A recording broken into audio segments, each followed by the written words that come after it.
Hi everyone, I thought I'd do a little demo today of how to create this watermelon slice. So let's get started. The first thing that you will need is some green felt for the rind and some white felt for the rind as well. Then you'll need a 1.5-inch circle for the watermelon. And this is going to be the bottom of the watermelon slice, and that is 2 3/8 inch by 3/4 of an inch. And then you cut it into an arc on both sides.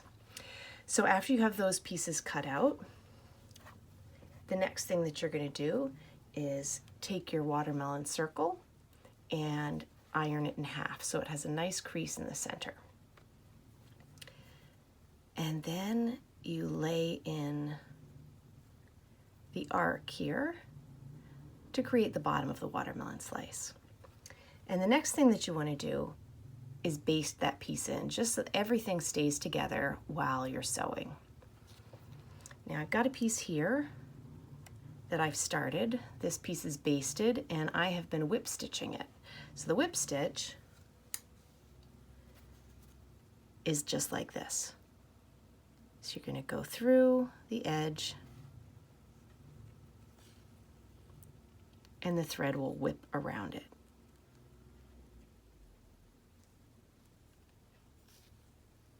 Just like that. Now I'm almost at the end here, and I've left an opening from here to here, just a small opening that we'll be able to get our stuffing into. And I'm going to leave my thread and needle attached. I want to take out this basting before I do my stuffing, so we'll get rid of that.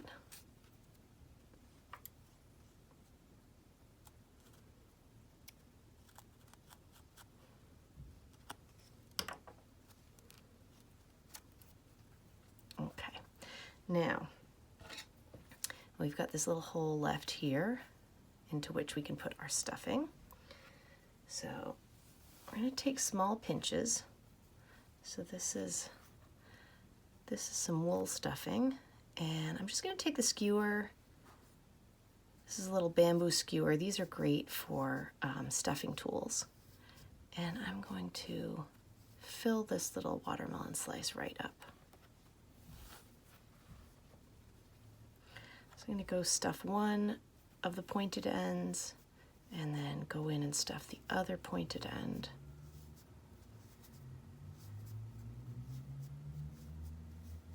Okay. And I just want to take sort of small pinches here so that I can get it through the hole and be able to manipulate the stuffing easily. Watch out that your thread doesn't get drawn into the hole. Okay, maybe just a little bit more. Let's see here. We want to kind of maintain the slice look of the watermelon. It's going to get a little bit puffy, but when we add our beads or little seed stitches to make the seeds, it'll flatten back out again. I think this might be my last bit of stuffing.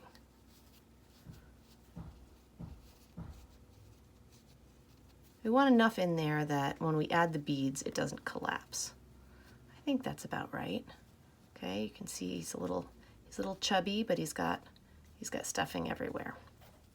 All right, let's get the last little bits of our stuffing in. And if there are any stragglers that you don't want to see, you can just kind of pull them back and clip them with your scissors. So then we'll finish up the whip stitch here. You can just pinch it together, pinch that hole closed together, and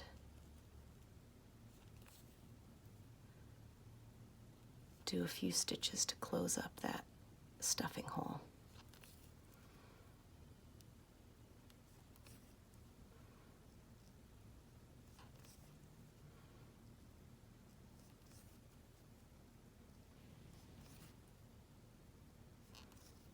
All right, so there we go. And I'll do a little knot to end our stitch.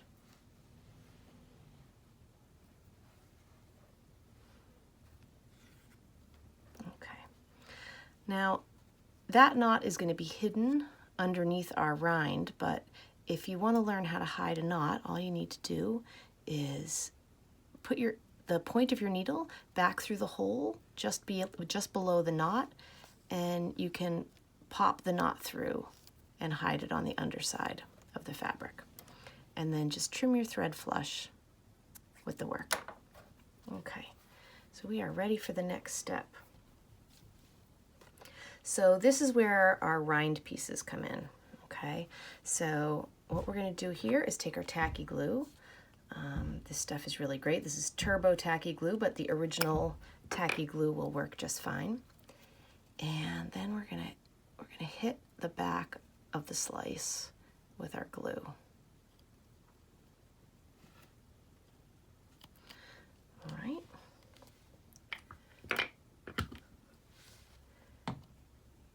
And then you're just going to spread it around. Try not to get it on the sides of the slice, but just on the piece that you attach to the circle. So flatten that all out.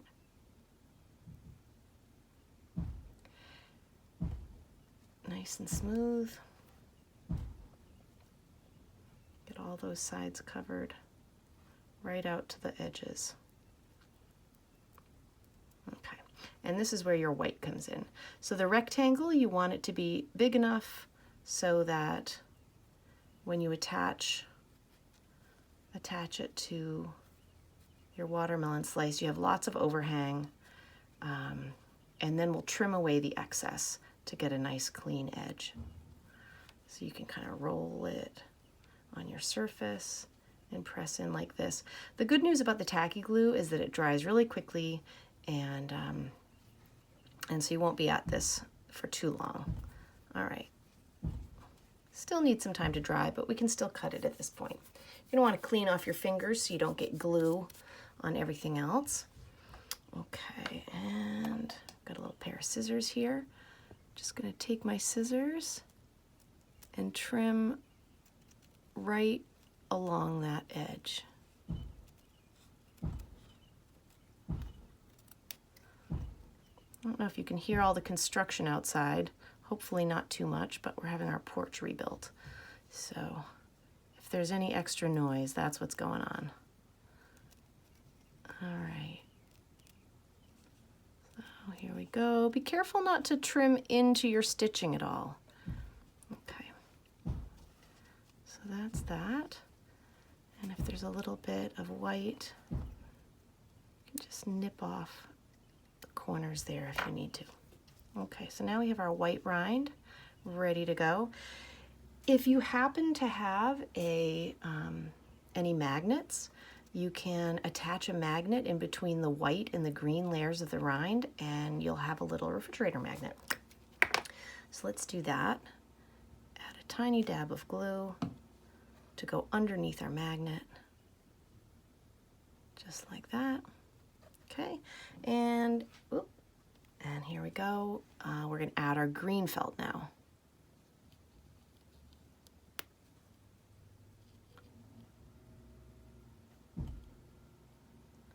Okay, same thing with our glue. We've got a little bit of glare there. Sorry about that.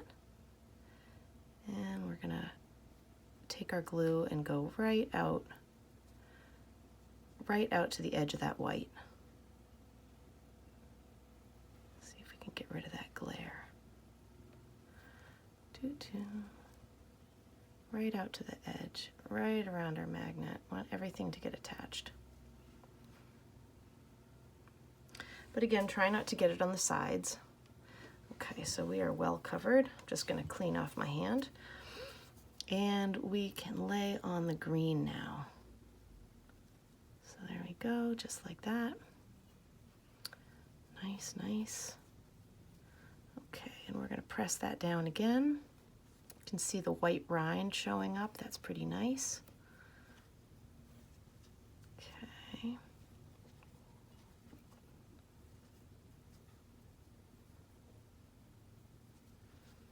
All right. Okay, so it's still damp, but we don't have too much overlap here, so I'm gonna chance it and use my scissors and trim off the green. Might have to clean off those scissors afterwards. This is water-soluble glue, so it's not a problem. Okay.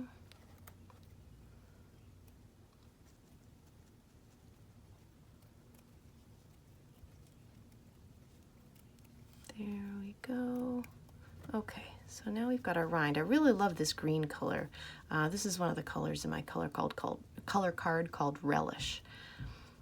And the pink of the watermelon is a new color. I have a small amount of it right now, but I'll be ordering more soon. And that is called Strawberry. So that's available. And then the white color is Antique White, and that's also available in my Etsy color card. All right, so the next thing that we're gonna do is add the seed beads. So I have these teeny tiny seed beads. If you have something this small, you're definitely going to need a beading needle. So you're going to want something really, really skinny to get through the holes in those beads.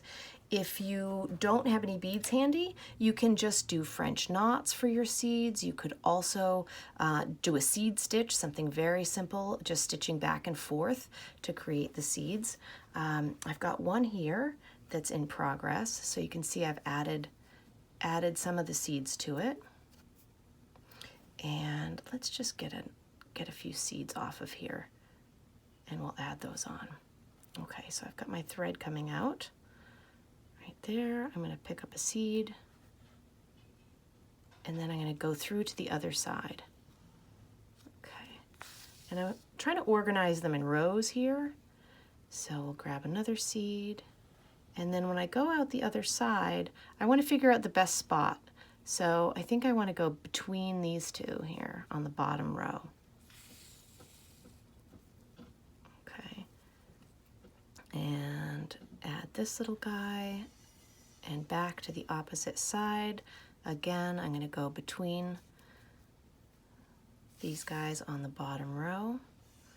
Pull a few more beads off.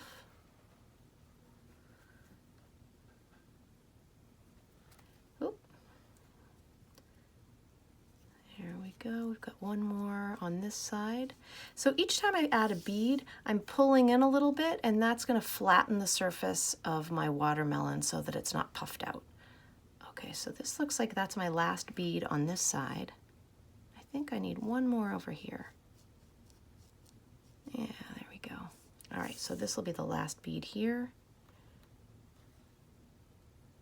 And then I'm going to run this over to the other side, and I'm just going to come out anywhere because I'm going to hide my ending knot. Okay, so now I've got my beads here and my beads here, and I'm going to hide that ending knot, okay?